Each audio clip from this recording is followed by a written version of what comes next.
SloMoBackSlap here, slapping you with another video. What is up? We're going to talk about Xbox today.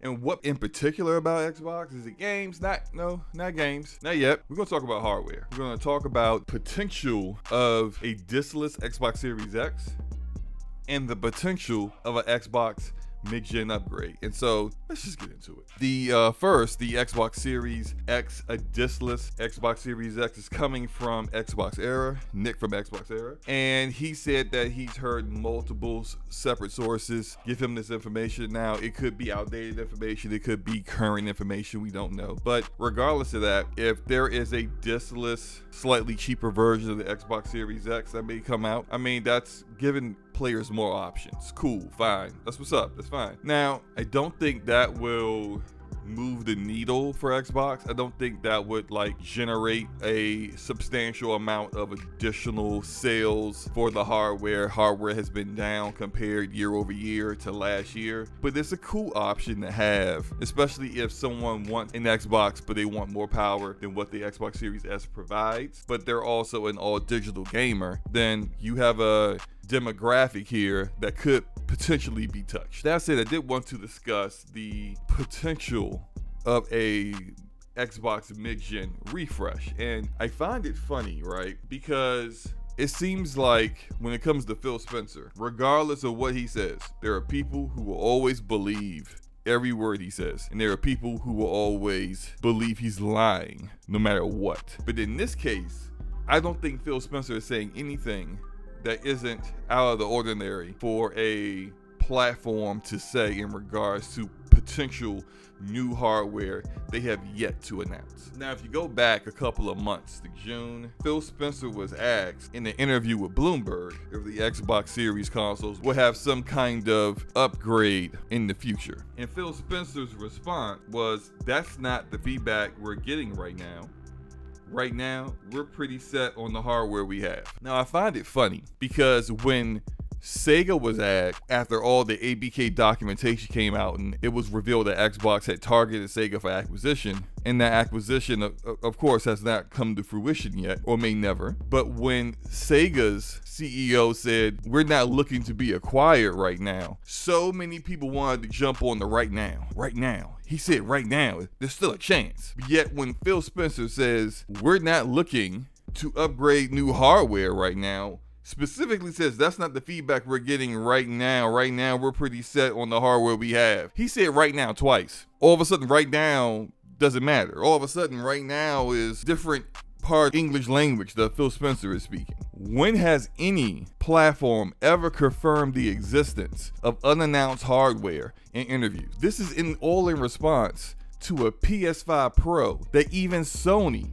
hasn't confirmed yet. Now, shout out to Inside Gaming and Tom Henderson. They're the ones that initially said that there is a PS5 Pro in existence, but that's still unconfirmed. Even Nintendo got dev kits out in the wild releasing new Nintendo hardware next year. If you ask Nintendo right now, are you releasing hardware next year?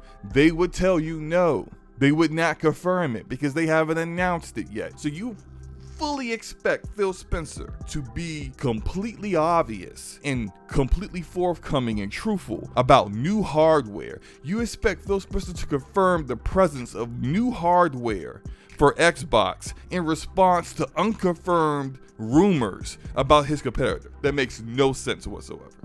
The reason why it makes no sense is that you never want to give up any information, give any kind of advantage to your competitor that you don't have to give. I'm pretty sure Sony right now is very upset at Inside Gaming and Tom Henderson because they gave up information that they didn't want to be present right now. We, the consumer, don't need to know this information. We don't need to know it until they're ready to announce it or drop it. Because what does having that information ahead of time really provide us? Yeah, sure, if you're looking to buy the current offering, you may want to know that there's a more powerful version of it coming out soon, but you can't buy it right now. So the value of that really isn't as much as we think it is. But clearly, these platforms would rather that information not be present, because what it does is it allows your competition to start preparing for what you're about to do. Phil Spencer would much rather Sony think there is no upgraded Xbox coming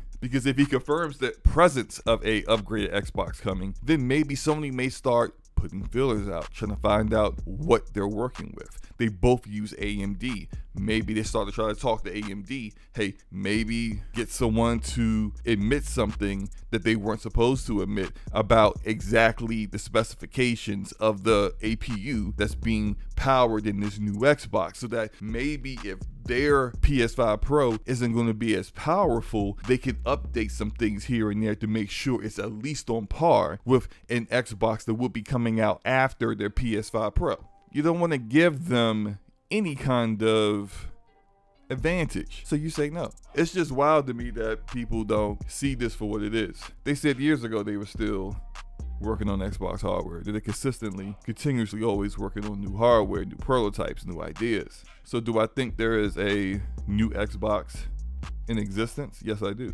Because I do know that Xbox leadership has a tendency to say one thing and then the very next year say the opposite. It's no different than what any other platform does. You tell your audience, you tell your customers what you want them to know when you want them to know it. That's the way this works.